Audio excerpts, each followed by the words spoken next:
Magandang umaga po sa inyong lahat, sa ating mga kagalang-galang na mambabatas at sa ating mga panauhing ngayong umaga. Salamat po sa inyong pagdalo. Maraming salamat po, Madam Vice President, sa inyong pong presensya ngayong umagang to. Bago po tayo magsimula, I would like the Committee Secretary to recognize our members and guests for today, as well as the invited resource person. Comsec, could you please recognize them now? Good morning, Your Honor. Thank you. Recognizing, of course, our chairperson, Honorable Joel R. Chua from the 3rd District of Manila. Our senior vice person, Honorable Bienvenido M. Abante Jr. from the 6th District of Manila. Honorable Romeo M. Acop, vice chairperson from the 2nd District of Antipolo City. Honorable Arnan Panaligan, 1st District of Oriental Mindoro. Honorable Jefferson E. Conghun, Vice Chairperson from the 1st District of Zambales. Honorable Ernesto M. Junicio, 1st District of Manila. Honorable Joseph Jojo Lara from the 3rd District of Cagayan. Honorable Jonathan Keith Flores, 2nd District of Bukidnon. Our member and also author, Honorable Rolando M. Valeriano, 2nd District of Manila. Honorable Francisco Paulo P. Ortega from the 1st District of La Union. Honorable Charisse Ann Hernandez from the Lone District of Calamba City. Honorable Ramon Rodrigo Gutierrez from Party List 1 Rider.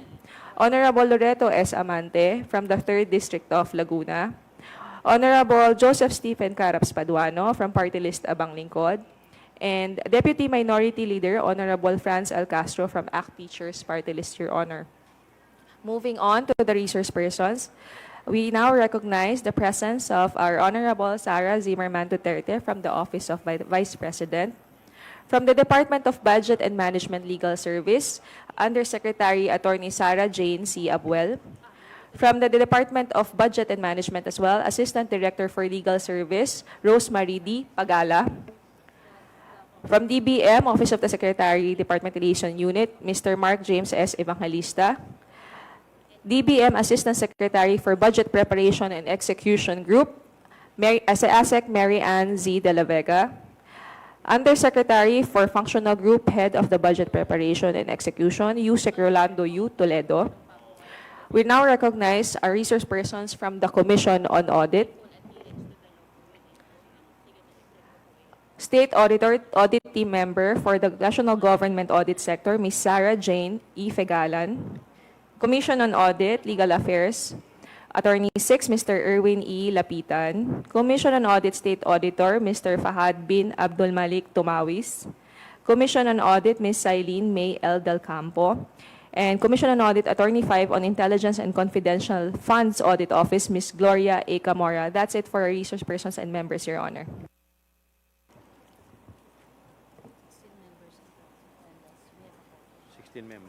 Your Honor, may I announce as well that we have 16 members in attendance and we have a quorum. Thank you, Comsec.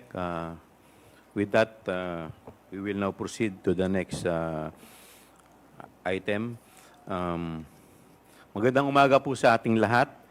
I would like to read Section 29, Paragraph 1 of Article 6 of the Constitution. No money shall be paid out of the Treasury except in pursuance of an appropriation made by law. And Section 24 states that all appropriation, revenue and tariff bills, bills authorizing increase of public debt, bills of local application, and private bills shall originate exclusively in the House of Representatives. But the Senate may propose or concur with amendments. In a democratic republic such as ours, governmental powers are divided among 3 branches. Power of the sword to the executive, power of the pen to the judiciary, and the power of the purse is assigned to Congress. The power of the purse directly affects the lives of the people. We, the legislature, assumes the role of formulating spending and taxing policies. Saan huhugutin at paano gagastusin? Ang gastusin ng gobyerno at ang buwis na ipinapataw sa mamayang Pilipino upang suportahan ang mga gastusing ito ang nagdidikta kung saan ito ilalaan na siyang nakakaapekto sa galaw at paglago ng ekonomiya. Ito rin ang paraan upang magkaroon ng income redistribution. May 4 na parte sa budget process. Number 1, preparation. Number 2, legislation. Number 3, execution. And number 4, accountability. Habang ang ehekutibo ang naghahanda ng budget, tayo sa Kongreso ang nagbabalangkas ng batas ng budget. Implementation is with the executive at accountability ay nakalagak sa parehong Commission on Audit at Kongreso bilang parte ng ating oversight function. Para sa kaalaman ng lahat, the power of the purse and the role of Congress does not end with the passage of the General Appropriation Act. Kailangan malaman ng Kongreso paano ipatutupad ang appropriation law para siguraduhin na maayos itong ginastos at nakamit ang mga targets or desired outcomes ng bawat ahensyang nalagak ng pondo ng bayan. We have to ensure that funds are spent solely for purpose for which they have been appropriated. Kabilang dito ang pagsisiguro na ang paggasta ay may tamang otorasyon ayon sa legal intent at purpose. Dapat panagutin ang mga ahensya sa pondong kanilang ginagastos. Kabilang na dito ang pagsisiyasat kung saan inaalam sa taong bayan mismo kung ang mga programang nilagak ng pondo ay naipatupad nga at nakarating sa kanila ang mga serbisyong pinondohan. Dahil sa pagsisiyasat kung nagagawa nga ng mga ahensya ang kanilang trabaho, ang Kongreso ay maayos na nakabalangkas ng appropriation law. Anong programa at ahensya ang dapat dagdagan ng pondo? Alin ang dapat bawasan at aling programa ang dapat nang ihinto? While existing laws provide the executive some flexibility in budget implementation, mahalaga para sa Kongreso na siguruhin ang executive decisions over the budget ay ayon sa intent and priorities set in the General Appropriation Act. Karapatan ng Kongreso humingi ng paliwanag mula sa mga ahensya ng ehekutibo ukol sa kanilang pinansyal na desisyon kabilang na sa pag-withhold, delay ng release ng pondo. Realign, transfer of fund mula sa isang ahensya papunta sa isa pang ahensya o kapag nagkaroon ng karagdagang utang. Effective budget oversight requires access to financial data that can be used to verify or validate agency reports. Sa madaling salita, importante sa Kongreso na sagutin ang mga katanungang may kinalaman sa paggamit ng pondo. Importante din na ang isang independent constitutional body kagaya ng Commission on Audit na may presensya sa lahat ng government offices upang matulungan ang oversight initiative ng lehislatura. Ito ang power of the purse ng Kongreso. There may be arguments of extending parliamentary courtesy to several high offices of the executive. But I ask this, is parliamentary courtesy more important than safeguarding the budget to ensure proper utilization and allocation than asserting the power of the purse? Is parliamentary courtesy going to answer for social programs needing allocation? Paano naman ang parliamentary courtesy na sagutin ng Kongreso paukol sa paghingi ng pondo ng isang ahensya at paggamit nito upang epektibong magawa ng Kongreso ang kanyang tungkulin sa proseso ng budget? With this, I now recognize the Honorable Rolando M. Valeriano of 2nd District of Manila for his remarks.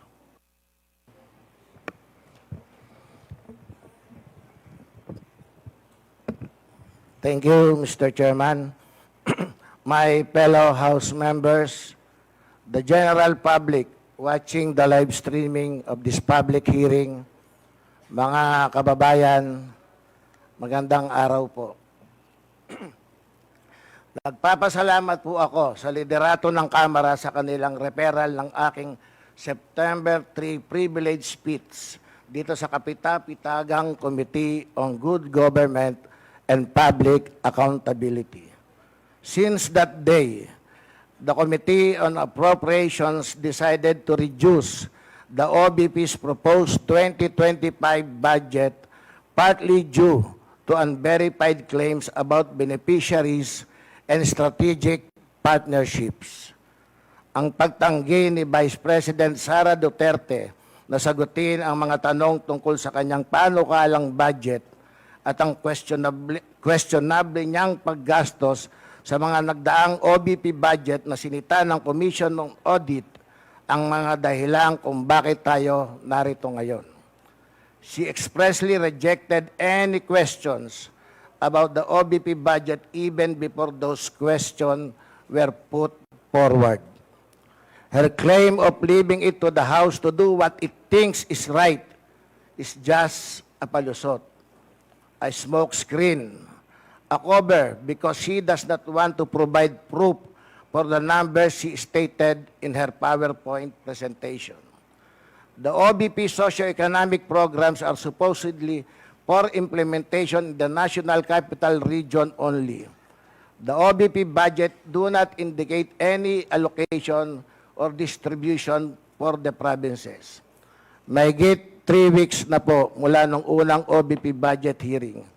Pero hanggang ngayon, hindi pa rin nagsusumiti si VP Sara o sino man sa Office of the Vice President ng solidong dokumento o detalye na magpapatunay sa mga sinasabi nila sa kanilang presentasyon. She expected us to take at face value the figures in her presentation when there is much reason for us here in Congress to doubt the veracity of the figures in the presentation. We have not seen any paper trail or electronic trail that would serve as evidence of beneficiaries and partnership agreements. Kung totoong may mga beneficiaries, imposibleng hindi mabalitaan na masino mang district congressman sa Metro Manila, lalo pa tinatayang 2 milyong beneficiaries ang nakinabang sa loob ng 2.5 taon at ang halaga ng pondo ay halos 4 billion pesos para sa 2022, 2023 at 2024. Our field offices for constituency relations will know when such massive amounts are being disbursed and when throngs of peoples line up as beneficiaries because these activities need the participation of local government units and their offices. Umaasa akong maliwanagan at mabigyan ng tamang impormasyon ng mga resource person mula sa Commission on Audit, mga LGU sa National Capital Region at ng mismong Office of the Vice President hinggil sa mga kaduda-dudang paggastos ng pondo ng bayan. If they have evidence of how the OBP spent the budgets on socio-economic programs from July 22 to the present, I hope they will be entered into evidence after the resource person are sworn to tell the truth and nothing but the truth. If there are any whistleblowers with information, evidence, and testimony about the supposed OBP socioeconomic programs, they are most welcome to contact the chairperson of this committee, the committee members, or this representation. Maraming salamat po, Mr. Chair. Thank you, Congressman Valeriano. Before we proceed to the initial discussion of privilege speech number 379, we will first proceed to the preliminary determination. Do I hear any motion to move for the preliminary determination? Mr. Chair. Mr. Chair, I move that Congressman the Flores. committee take cognizance of the issues raised by Congressman Valeriano in his privilege speech, Mr. Chair. I so move. Is there any second? Second, Mr. Chair. Is there any objection? Mr. Chair, Congressman, parliamentary inquiry. Congressman Panaligan. Before we proceed with the voting, may I inquire as to the propriety or timeliness of this committee taking cognizance of the issues raised in the previous speech of the Honorable Valeriano. I understand that the subject of this inquiry are the issues raised by Honorable Valeriano in his previous speech. I also understand that this concerns transactions, certain transactions of the OVP and DepEd. However, Those transactions are subject of current COA investigations. And we also know that said COA findings are still pending, subject to appeal or reconsideration. So in view of that, I just want to be clarified as to the propriety of this committee taking cognizance of the of said transactions. Mr. Chair.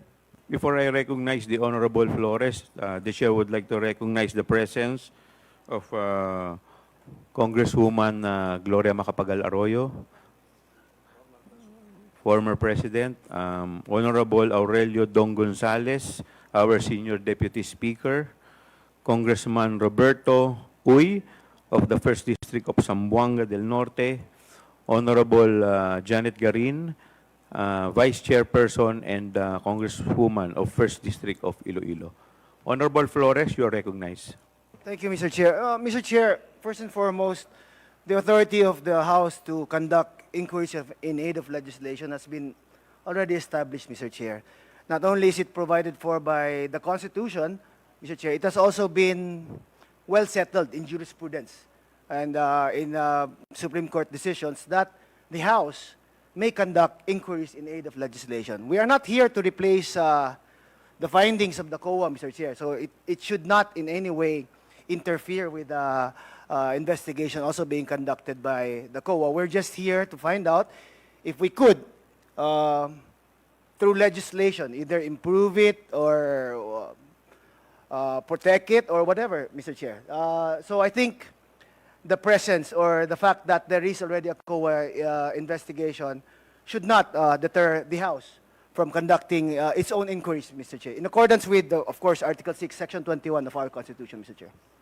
Thank you, Honorable Flores. Mr. Chair, Honorable the Vice Chair, Congressman Benny Abante is recognized. all right. In response to the query of our good colleague there, also related to the statement of Congressman Flores, may I read Rule 1, Section 1 of the Rules of Procedure governing proceedings before the Committee on Good Government and Public Accountability as far as jurisdiction is concerned. It says here, and I quote, "The Committee on Good Government and Public Accountability shall have jurisdiction over all matters directly and principally relating to malfeasance, misfeasance, and nonfeasance in office committed by officers and employees of the government and its political subdivisions and instrumentalities, inclusive of investigations of any matter of public interest on its own initiative or upon order of the House," Mr. Chair. Did that satisfy you, Congressman Panaligan? Thank you very much, Mr. Chair. Thank you. We will now proceed. The Chair will now rule on the motion to move for the preliminary determination of privilege speech number 379. Is there any objection? Hearing none, the motion is carried. Mr. Chair, Sino yun? Honorable Lara, you recognize. thank you very much, Your Honor, Mr. Chair.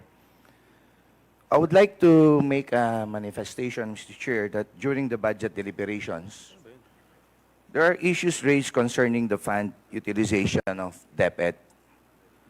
In the manifestation of Representative Jervil, Jinky Beatrix R. Luistro of the 2nd District of Batangas, during the budget hearing of the Department of Education o DepEd sa Committee on Appropriations dito sa Kamara, kung saan hinikayat niya na magkaroon ng investigasyon paukol sa kapalpakan ng ahensyang mag-deliver ng mga computer units in good condition sa mga end users, mga guro at estudyante at iba pang isyong may kinalaman sa paggamit ng pondo ng bayan ng naturang ahensya upang makita natin kung mayroon bang misfeasance, malfeasance, o nonfeasance.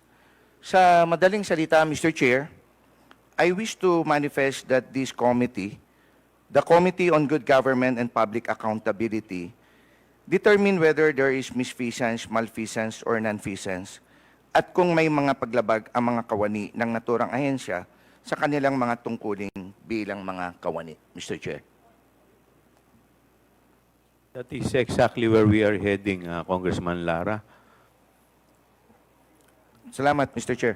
And to continue, as manifested by Congressman Lara, the committee, by a majority vote of all members, decided to conduct a motu proprio investigation on the September 10, 2024 manifestation of Congresswoman Luistro during the budget hearing of DepEd, particularly on the agency's failure to deliver computers in good condition to end users and other issues concerning its budget utilization.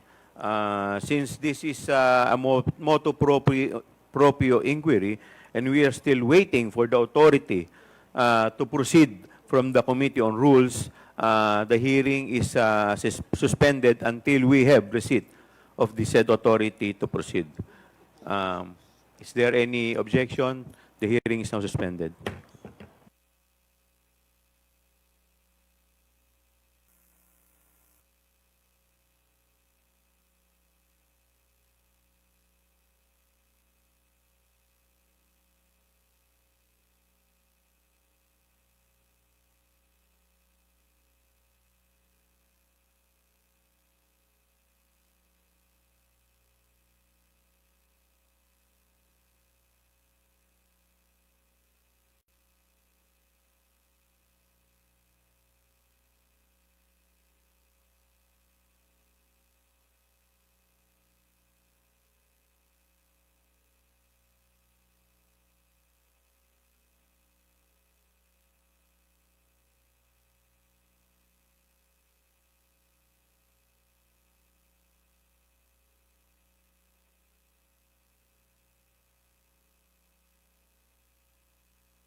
Hearing resumes. We already took cognizance of the privileged speech of Congressman Valeriano. Then we are ready to proceed. But with respect to the motu proprio, we are still awaiting for the authority. So, later na po muna yon. Wala pa po tayong authority from the Committee on Rules. In the meantime, may I request the COMSEC to administer the oath of the invited guests and resource persons?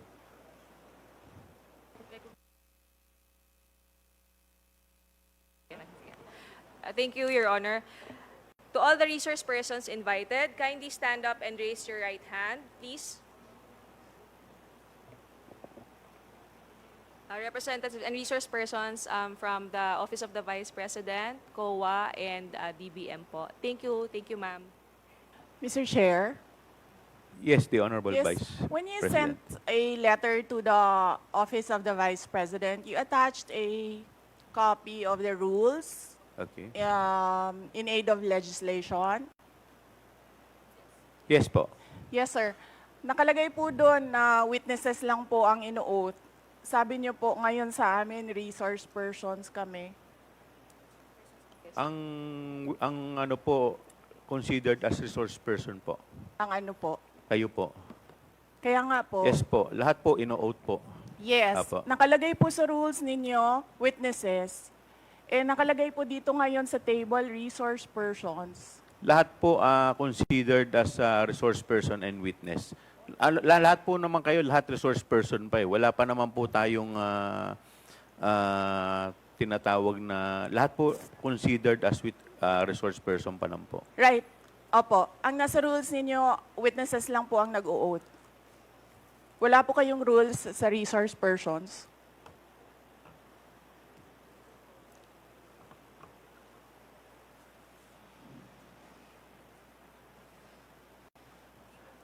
Ma'am, ano lang po yun eh.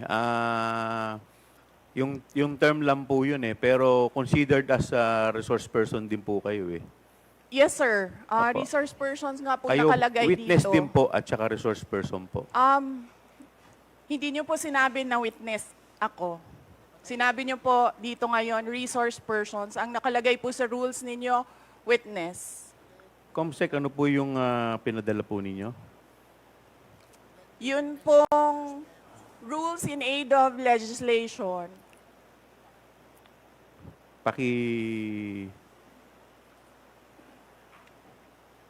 Mr. Chair, point of order.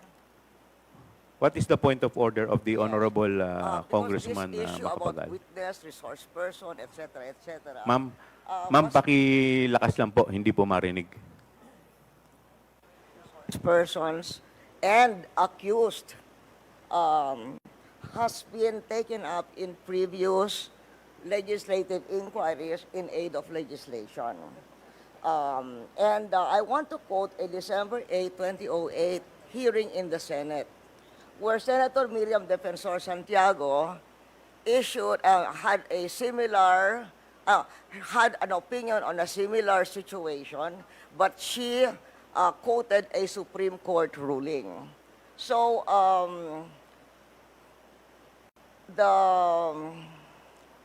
the Constitution provides that no person shall be compelled to be a witness against himself. The Supreme Court has repeatedly emphasized that there is a difference between a mere witness and the accused. And it can appear from statements and privileged speeches that there is that a person who is the subject matter of an adverse privileged speech is not a mere witness or a mere person of interest, meaning a suspect. She is in fact accused of what seems to be a criminal case for violation of certain criminal laws, including malversation of public funds. And there is a case quoted in 2007, Standard Chartered Bank versus the Committee on Banks. where the court repeated the rule that an accused occupies a different tier of protection from an ordinary witness. So, where the court said, Supreme Court said, whereas an ordinary witness may be compelled to take the witness stand and claim the privilege at each question requiring an incriminating answer is shot at him, an accused may altogether refuse to take the witness stand and refuse to answer any or all questions. So that has been a supreme. And then there is a portion that the court explained that the right of the accused against self-incrimination also applies to respondents in administrative investigations such as legislative inquiries in aid of legislation. So that is the point of order I am raising, and there is a Supreme Court ruling to this effect. Thank you, Mr. With that, the chair declares 1 minute suspension. Recess.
Is in reality,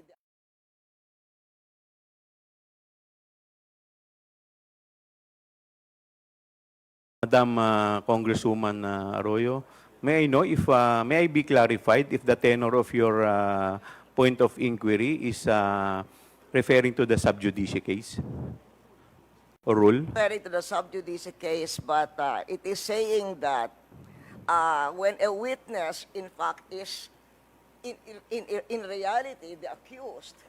Ma'am, pakilakas po ng konti. Medyo hindi ko po... What he's saying is that if by the nature, for instance, of the privileged speech, if the witness is not a mere but the person being asked is not a mere witness or a mere person of interest, he is in fact the accused of what seems to be a case including malversation of public funds.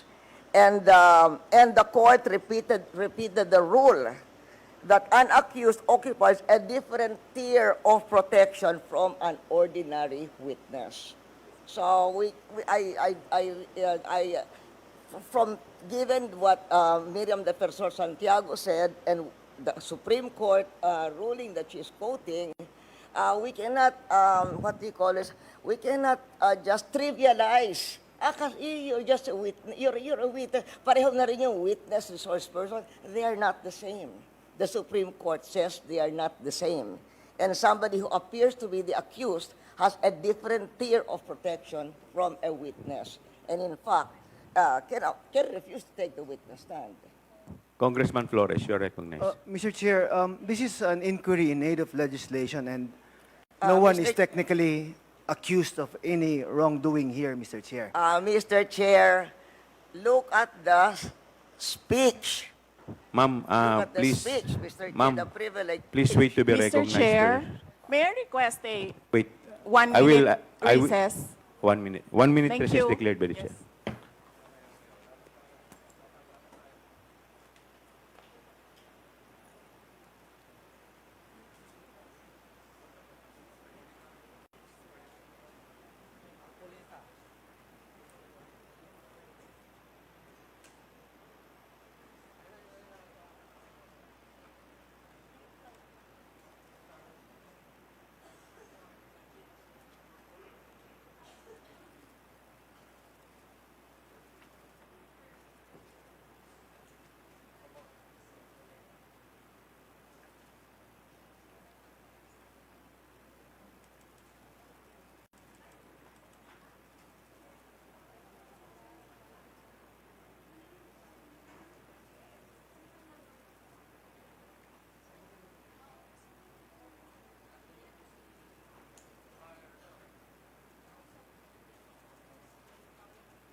Mr. Chair, yes. Mr. Chair, Session resumes. Mr. Chair, may I speak? You will be given the opportunity later, Okay. Madam Vice President.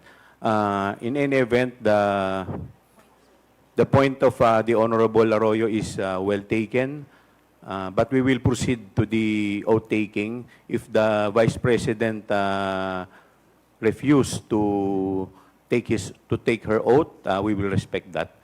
In the meantime, Comsec, please proceed with the oath taking of the other witnesses. To all the other witnesses and or resource persons, please stand up and raise your right hand, inviting the DBM, the COA, and other staff from the Office of the Vice President, Your Honor. Okay. Please your right hand. Do you solemnly swear that the statements you will give before this committee shall be the truth, the whole truth, and nothing but the truth, so help you God? I do. The oath has been administered, Your Honor.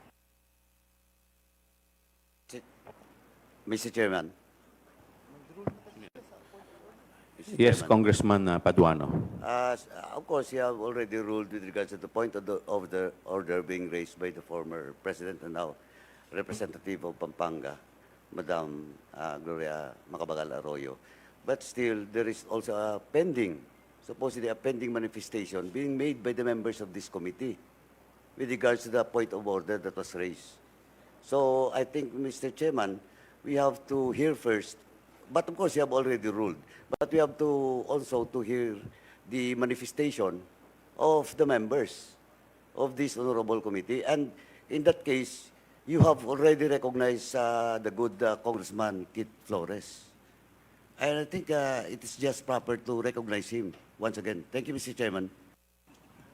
Thank you, Congressman Paduano. The Honorable Flores is recognized. Thank you, Mr. Chair, but I think the ruling was already made, Mr. Chair, and I will submit, Mr. Chair. Thank you, Congressman Paduano. We will now, let us also discuss the administrative matters. But before we proceed, the Chair would like to recognize the Honorable Bongalon of Ako Bicol, the Mr. Marvin Joshua Palitik of the Commission on Audit, State Auditor 3. Honorable Marlene Primicias Agabas, Deputy Majority Leader, 6th District, Pangasinan. The Honorable Marcoleta of Sagip. Honorable Micaela Swansing, 1st District, Nueva Ecija. The Honorable Ricardo Cruz, Lone District, Taguig Pateros. And the Honorable Filimon S. Pares of Co-op NATCO.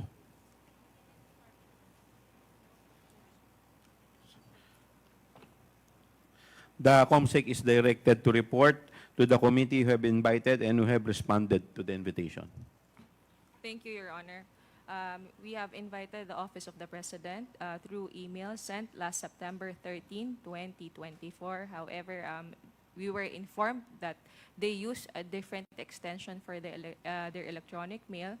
And then the Chief of Staff, Attorney Zulaika Lopez, Ms. Winnie G. Diego, Chief Public Assistance Division, Attorney Rosaline Sanchez, Director for Administrative and Financial Services, and Mr. Norman B. Baloro, Director of Operations Office, to whom the satellite office's report replied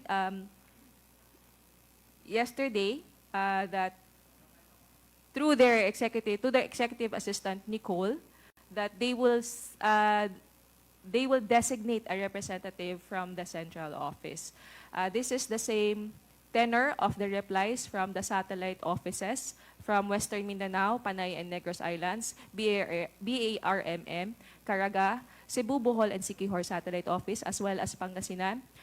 May I also note, Your Honors, that the Pangasinan Satellite Office has read our letter invitation sent on September 13. They have read it on September 14, 2024, which was on a Saturday at 3:22 p.m. because the email sent by the Secretariat has a red receipt function, Your Honor. Moving on, this was the same tenor as well from the Davao Satellite Office, Cagayan Valley Satellite Office, Bicol, and Eastern Visayas Satellite Office. Meanwhile, Your Honor, for the Commission on Audit, we have sent an invitation to Chairperson Gamaliel Cordoba and Director of Legal Affairs, Daryl H. Tonolete, to whom we have forwarded the letter to Chairperson Cordoba. Assistant Commissioner Martha Rosana Sese was also sent an invitation on September 13. All of the resource persons were sent invitations on September 13. Director 4 for National Government Audit Sector Cluster, Sofia Hamhemora. Supervising Auditor Elvira De Vera, were sent invitations. However, there were no direct email confirmations, but they verbally confirmed their presence. Yes, they confirmed their presence of their representatives today. For the Department of Budget and Management, we sent invitation to Secretary Amena Pangandaman on September 13, USEC Janet Abuel, and as well USEC Functional Group Head Rolando U. Toledo, but this was, for him, it was on September 16 as manifested by the Office of the Department of Budget and Management, and some of them are here. They are here today, Your Honor.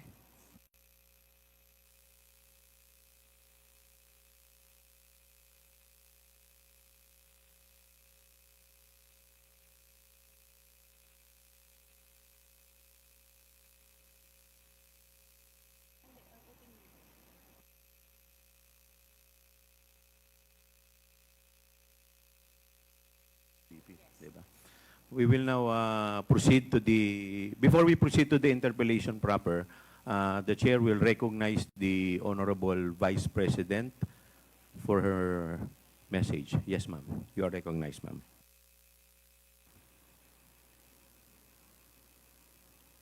A message, sir, or my statement regarding the point of order? Message?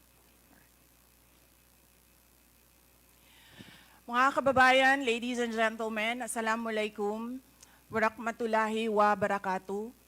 Madayaw, mayong adlaw, kaninyong tanan. Magandang araw sa inyong lahat. The officials of the Office of the Vice President, as well as each and every one of our satellite office leads, were in receipt of a letter from the Chairman of the Committee on Good Government and Public Accountability dated September 13, 2024, requesting our presence or that of our duly authorized representatives in today's initial deliberation with preliminary determination on privilege speech number 379. In view of the said letter, I am appearing before you today not only as the head of office, but more importantly as the duly authorized representative of all officials of the OVP. Simply because we have not done anything wrong. There is no misuse of funds. If there are audit findings, we shall gladly respond to them before the Commission on Audit. And if there are legitimate cases to be filed, then we shall gladly respond to them before the appropriate courts. In relation to this, may I just say that I take notice of the opening speeches and nasabi doon, there is a determination of misfeasance, nonfeasance, and malfeasance. And those are cases that should properly be taken in the courts of law. What we are witnessing now is no ordinary legislative inquiry. This exercise is a well-funded and coordinated political attack. This much is evident from the very words of the privileged speech that prompted this inquiry. A speech that simply meant to say, do not vote for Sara on 2028. It is clear to me that this inquiry is not about misused funds, accountability, or governance. Instead, it is solely aimed at discrediting my name and my office to prevent future political contests. I have publicly stated my reasons as to why I've chosen not to defend the OVP's budget proposal for 2025. I have narrated the issues I encountered in previous years, which can easily be confirmed by looking at the NEP, the GAB, and the GAA for fiscal years 2023 and 2024. Further, I have even shared the drama that transpired last year regarding the confidential funds. Hence, just as we have done last year, we again leave the 2025 OVP budget to the pleasure of Congressman Martin Romualdez. I am not asking for any special treatment, nor am I asking you to uphold any tradition. There is no disrespect. All I am saying is that you have the complete freedom to do whatever you wish with the OVP budget. If you feel that all the documentary submissions are not enough, then by all means, huwag kayo magbigay ng budget. Sa totoo lang, hindi naman ang budget ang punteriya ninyo. Dahil napakadali naman magtanggal ng budget. What you are trying to do is make a case for impeachment. Hindi naman ako kakandidato sa nalalapit na eleksyon. Hindi ako namumulitika. Ang ginagawa ko lamang ay ang pagtupad sa aking oath of office at campaign platforms na trabaho, edukasyon, at mapayapang pamumuhay. Sinabi ko na noon at ilang beses ko nang inulit na hindi ako ang problema ng bayan na ito. Ang totoong problema ng bayan ay kagutuman, kahirapan, iligal na droga, kriminalidad, terorismo, hindi na sapat na healthcare, kalidad ng edukasyon, kawalan ng plano ng infrastruktura para sa disasters, at marami pang iba. So, you may try to destroy me, you can skin me alive, and throw my ashes to the wind. But let it be known, you will find me unbowed. I will continue to serve the Filipino people no matter the personal cost or political intrigue. Having said that, I will not allow myself to be subjected to an inquiry based on an empty privilege speech just so you can attack me and do indirectly what you failed to do directly during the budget hearings. I therefore request this committee to terminate this inquiry for its clear lack of any proposed legislation or substantive matter for discussion. Shukran.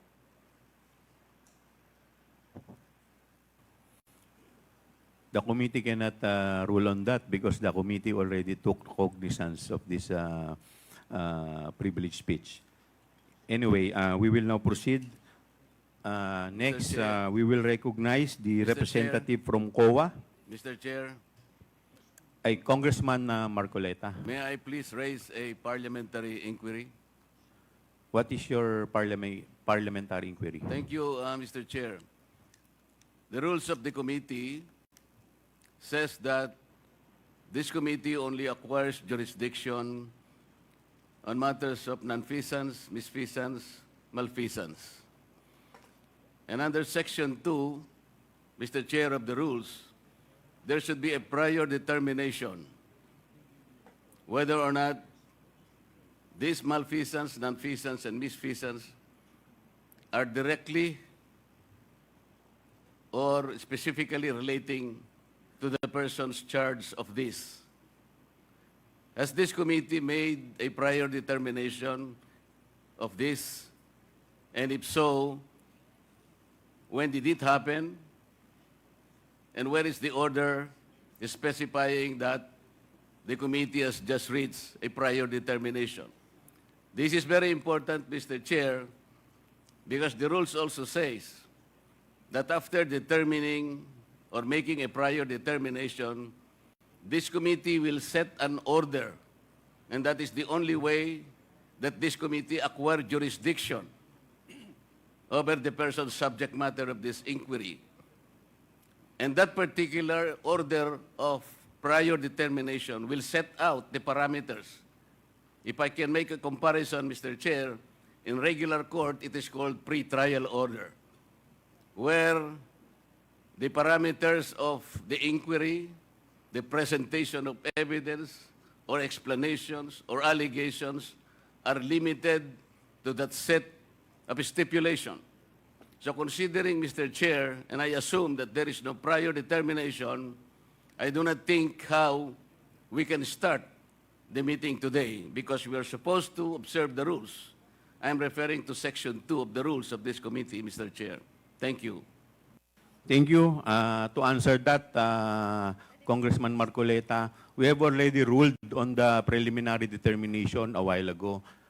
Medyo na-late na po kayo. Now, with respect to your inquiry, that if we can proceed with this, considering that this is an investigation of malfeasance, misfeasance, and nonfeasance, let me walk you through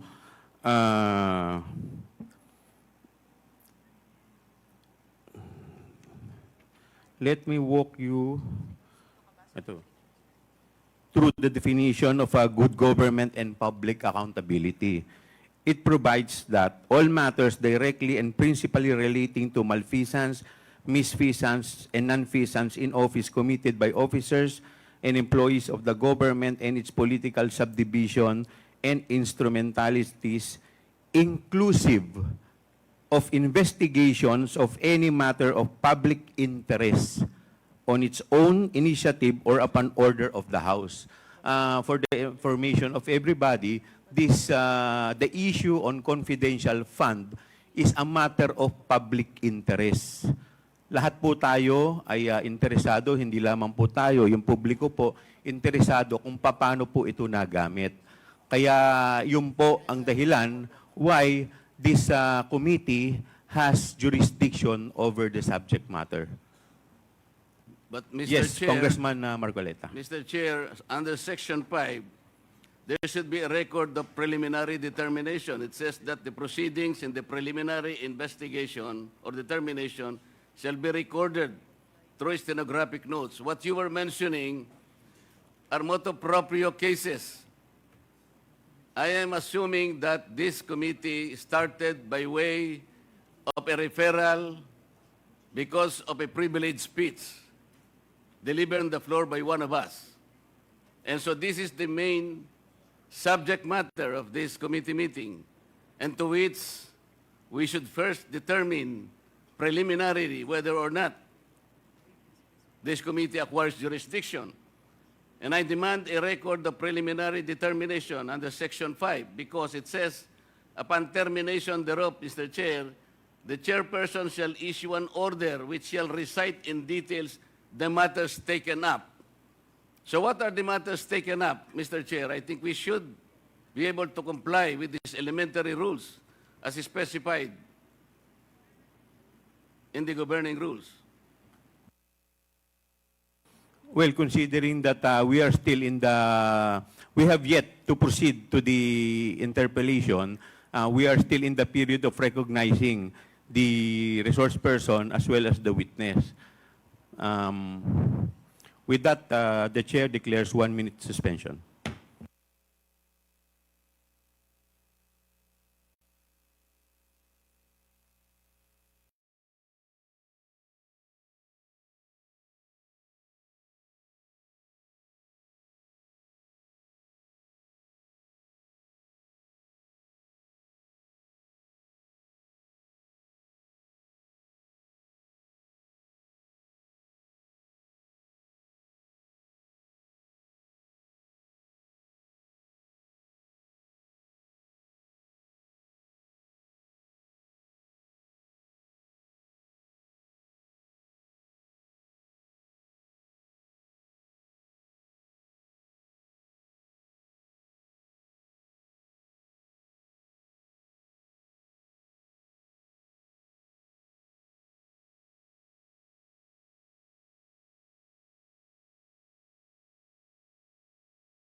Hearing resumes.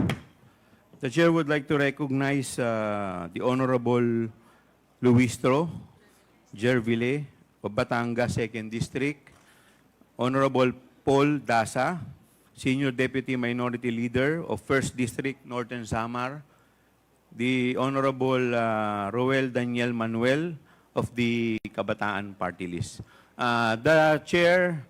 The committee would like to take note of the manifestation of the Honorable Marcoleta, but considering that the committee already took cognizance of the preliminary determination, we will proceed to the COA. COA, please. Sino po yung representative ng COA? Good morning, Mr. Chair. Sa ating mga members of the committee, magandang umaga po. On behalf of the Commission on Audit, we do recognize the plenary power of the Congress in asking questions relating to legislation. And since the invitation only pertains to the budget utilization of the OBP, we can answer questions relating to that, Your Honor. That would be all, Mr. Chair. Thank you.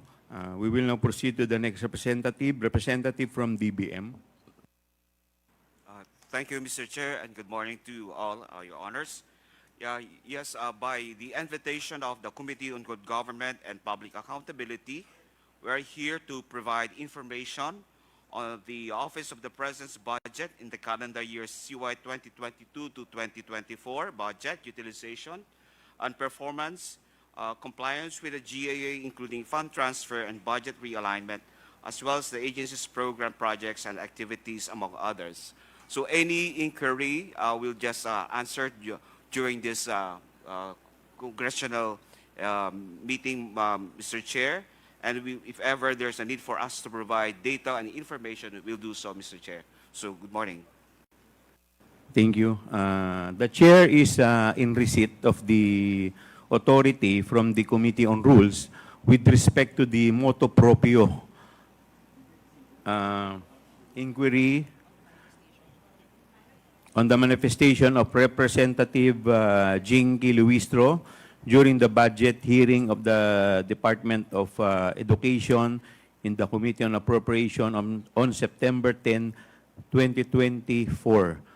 But we will proceed with the preliminary determination later. In the meantime, we will proceed to the interpellation with respect to the privileged speech of Congressman Valeriano. Before we proceed, we will set rules. We will set certain rules or parameters. We will limit the interpellator to 5 minutes. Hindi po kasama yung sagot. And then, pwede po paki-silent po ang inyong mga telepono. Turn off nyo po or silent mode. And please observe proper decorum. Para hindi po tayo maging magulo at maging maayos lamang po. At lahat po yung mga gustong mag-interpolate, lapit lang po dito sa COMSEC at magpalista. Ang magiging sistema po natin, mauuna po ang minority, and then the majority, minority, majority. Now, we will first recognize representative from the minority, the Honorable Franz Castro. Thank you, Mr. Chair. Nagpapasalamat po ako sa committee na ito po na pinamumunuan po ninyo dahil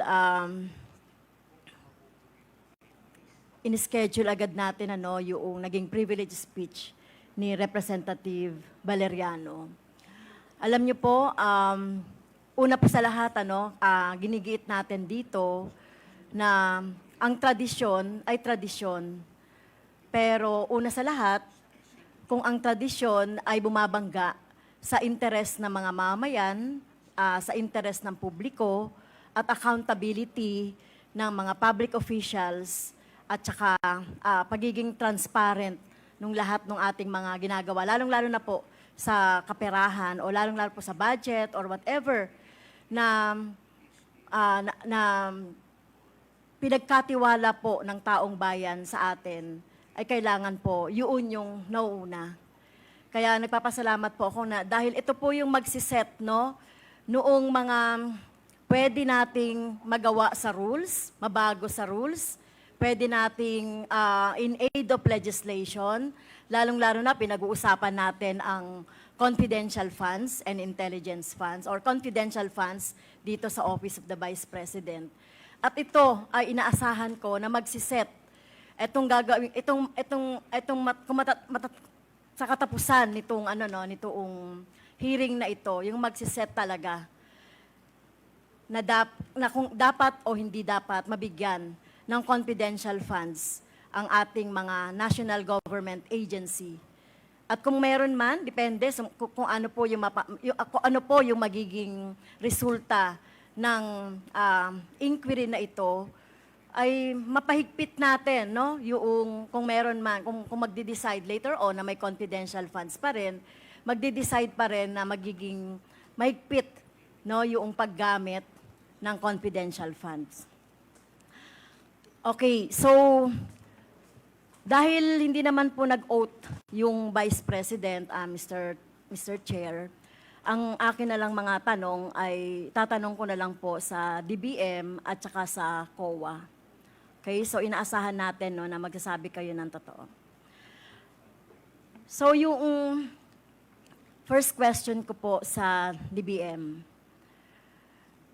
yung pong, by the way, I manifest second round kung matatapos ko na yung 5 minutes, Mr. Chair. Sige po. Yes. Okay. So, nung 2022 po na budget ng Office of the Vice President sa DBM, Mr. Chair, meron po ba ditong nakalagay na line item for confidential funds? Please address the chair Mr. when Chair, answering. Mr. Chair. Sorry, Mr. Chair. Yeah. Sa DBM po, please, you are, Yusek Toledo, you are recognized. Yeah, Mr. Chair, yes, there is no line item for confidential fund, but there is a program that item under that program po na ginagamit po yung confidential fund po.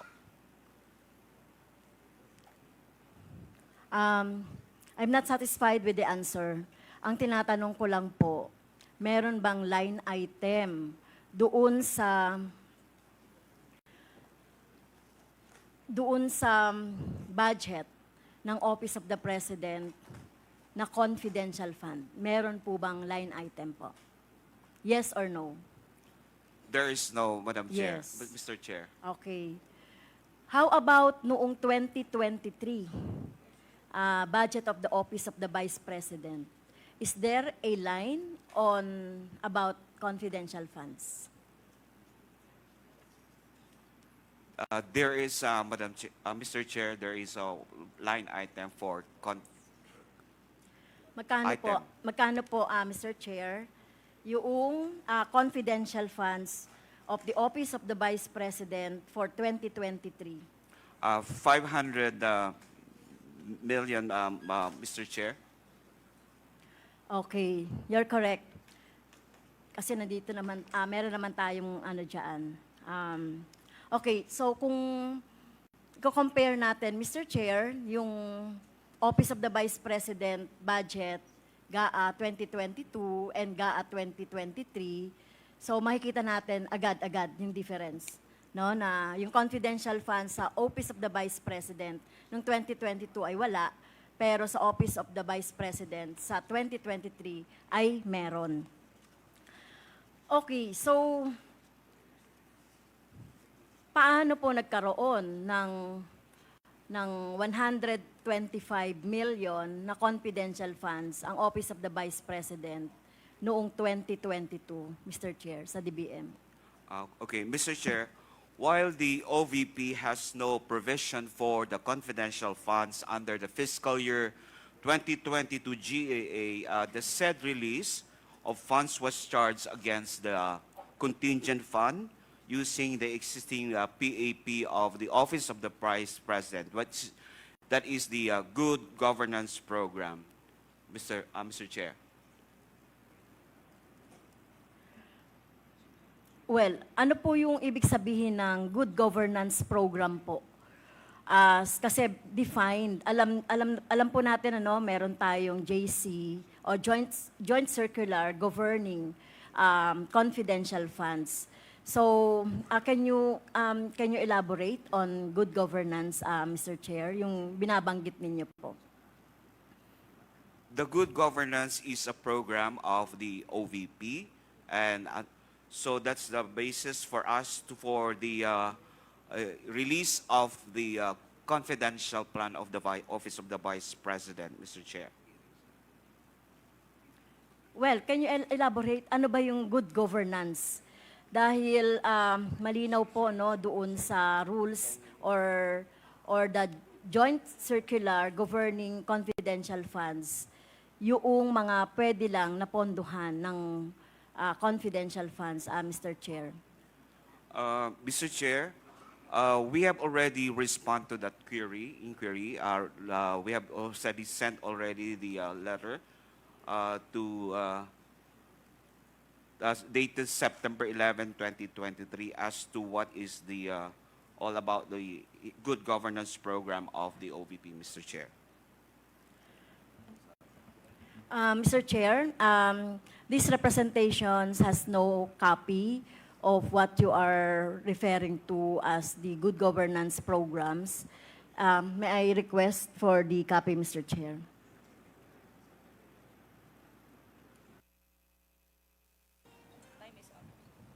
Please take note of the manifestation of Congressman Castro Comsec. Would you like to respond, Comsec? Your Honor, as to the part of the committee secretariat, we have not received a document from the Department of Budget Management. We have sent an invitation on September 13. We are not in receipt of a position paper or any document dated September 11, Your Honor. It might be a different committee. Okay, but just the same, yes, I may respond to the inquiry as far as what is all about the good governance program, particularly the good governance engagement and social services projects. This is in consideration of the urgency of the safe implementation of various projects and activities of the Office of the Vice President across its satellite offices for the last, the conduct of its official engagement and functional representation in international and local events, the implementation of various projects and activities relevant to national security and peace and order, and implementation of the same with proper security and safety protocols for the benefit of the institution, Mr. Chair. Thank you, Mr. Chair. Ma'am, you only have 1 minute. 1 minute. Please wrap up your... Sige.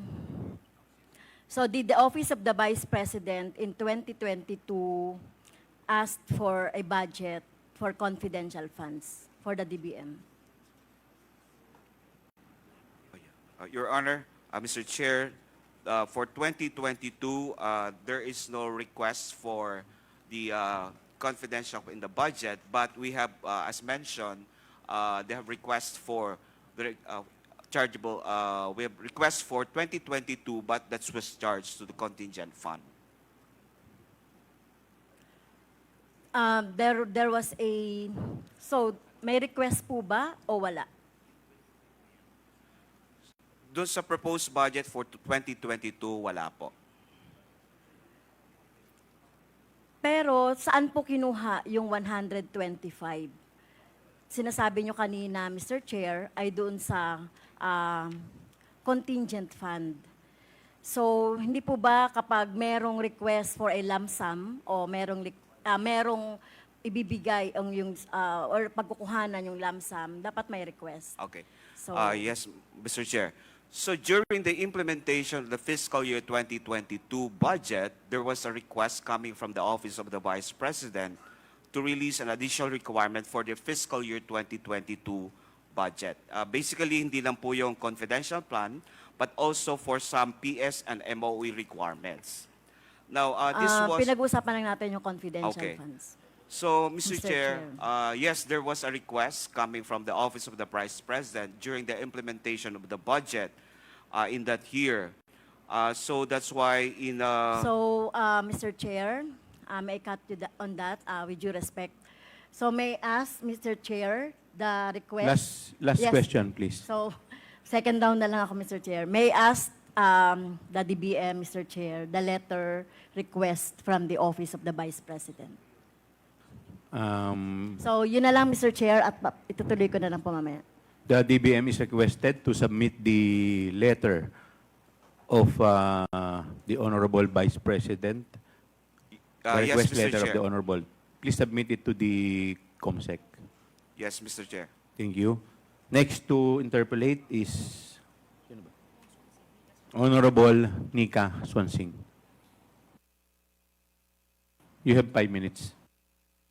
Thank you very much, Mr. Chair. Mr. Chair, I was just hoping to take this opportunity because COA, the right team from COA is already here. So if I may request the COMSEC, Mr. Chair, and the permission of the Honorable Chairman to pull up some slides on the screen. Mr. Yes, Chair. please. Mr. Chair, these were the same slides that I presented to the Committee on Appropriations during the deliberation on the budget of the Office of the Vice President 2 weeks ago. For those who were not there in the meeting, a very quick summary, Mr. Chair, in the interest of time. So these, the slides were put together based on the different documents submitted by COA in compliance to the subpoenaed duces tecum and accomplishment report submitted by the Office of the Vice President. And here, Mr. Chair, several things to note.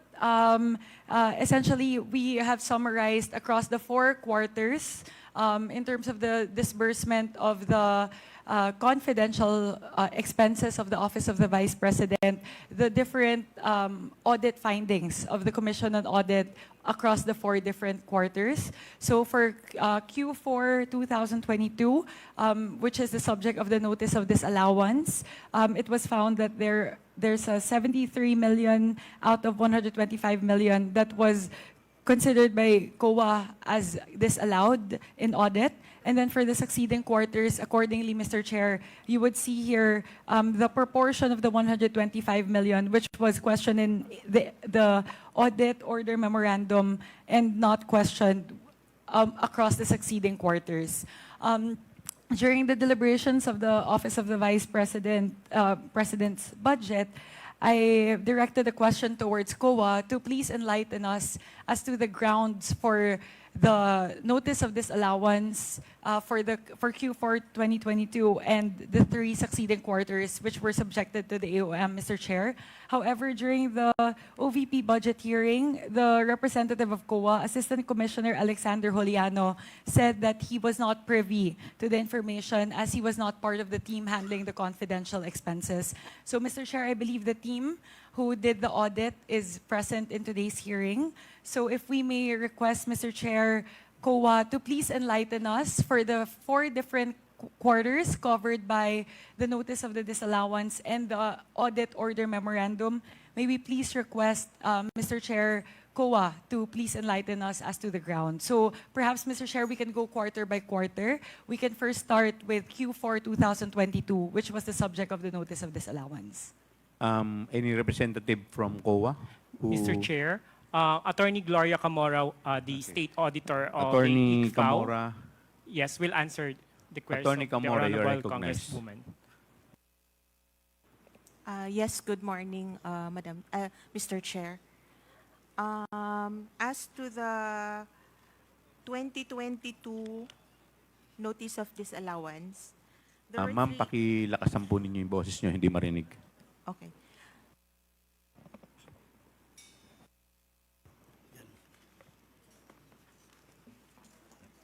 there were three items that are part of the notice of disallowance.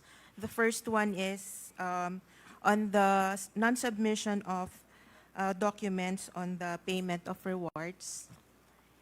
The second one is charging some items that are not compliant under the rules joint circular. And the third one is non-submission of the revised accomplishment report of the office of the VP to the three regulatory offices, which are the Office of the President, the Senate President, and the Speaker of the House of Representatives, because what they have submitted was the original one, and they made an amendment, but as of now, they have not resubmitted the amended accomplishment report. Mr. Chair, if Please proceed, COA may Congresswoman please Swansea. enlighten to explain to us, because it seems a little bit technical po, as to how it was explained by COA. Kung pwede po maipaliwanag po sa atin in non-technical terms as to the grounds for the disallowance po. COA, paki-simplify po. Please explain it in layman's term. Yes po. Basically, the disallowances is because hindi po sila nag-submit ng required na documents under the joint circular. Mr. Chair, if we may move to the next slide. Please proceed. ComSec, next slide, please.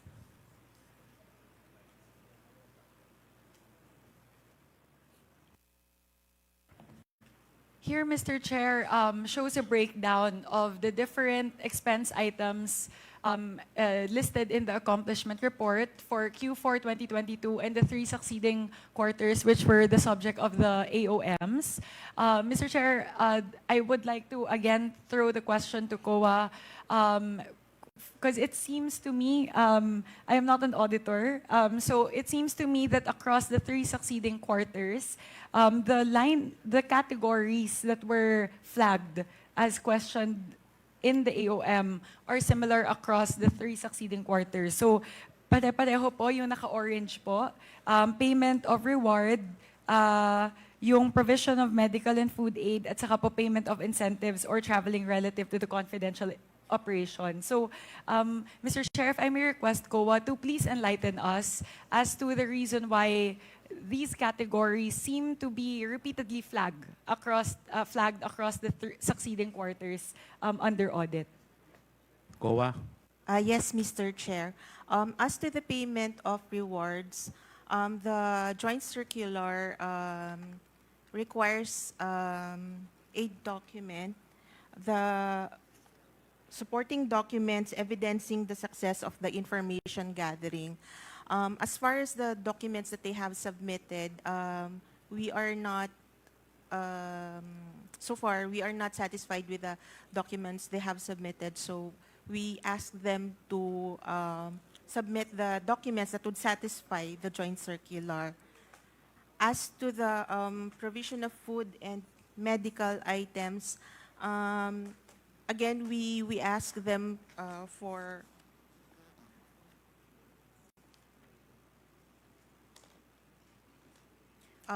an explanation, since by themselves, food and medical aid appears to not fall under the expenses allowed by the joint circular. So we are asking for explanation on those items. And then, it's the same with traveling expenses, Mr. Chair. Mr. Chair, in the interest of time, I'll move to my final slide. You still have 1 minute. Okay, thank you, Mr. Chair. Clarificatory question sa Mr. Chair, kasi at least nandito na ba yung team sa COA. Last slide, please, ComSec. Here, Mr. Chair, I would like to ask COA, because very interestingly po, isa po sa mga napansin natin is the length of disbursement for the 125 million across the different quarters po. meron po ba na information yung COA as to how how the disbursements were done in terms of the speed by which the disbursements were done? Like for example po, the 125 million in December were spent in 11 days as opposed to in Q3 2023 po, wherein it was spent in 79 days. So kasi po, one thing that we can see as well in the previous slide is regardless of the length of the disbursement or the speed of the disbursement or the areas of surveillance, if you can move to the previous slide, Comsec. Ito po, the numbers of areas under surveillance are different, and the speed of the disbursement is different as well. But it seems like the expenditure patterns are very similar po across categories and across the different quarters. So, meron po bang nakita yung COA with regards to that po, Mr. Chair? Please wrap up your questions. Pakisagot na lang po, tapos na po kayo. Mr. Chair, since we were given the data on the areas and they have also submitted the evidences of payments, we did not conduct a study on the speed by which the frequency of the payments, as long as we were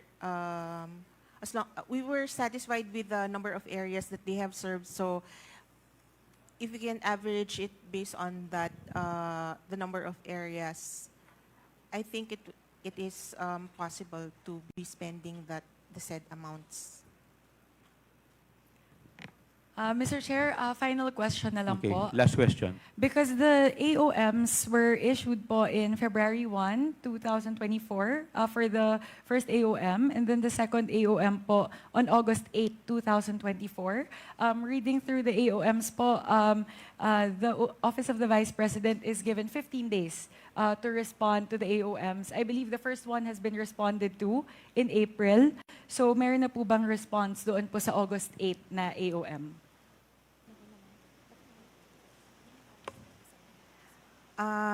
Yes, Madam Chair, they have submitted their reply to the AOMs, and the audit is on the compliance is ongoing. Thank you very much, Mr. Chair.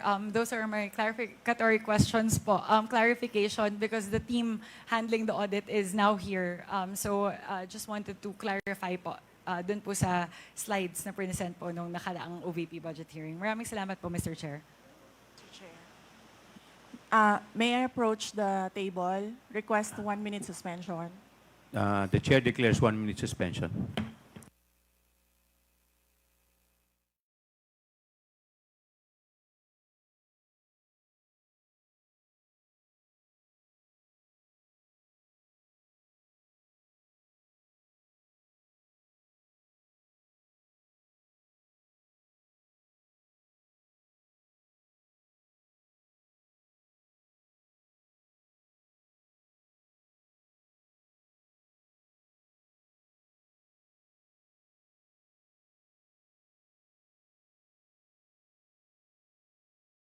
May I request... The Honorable Vice President is recognized. Thank you. May I request to leave the inquiry?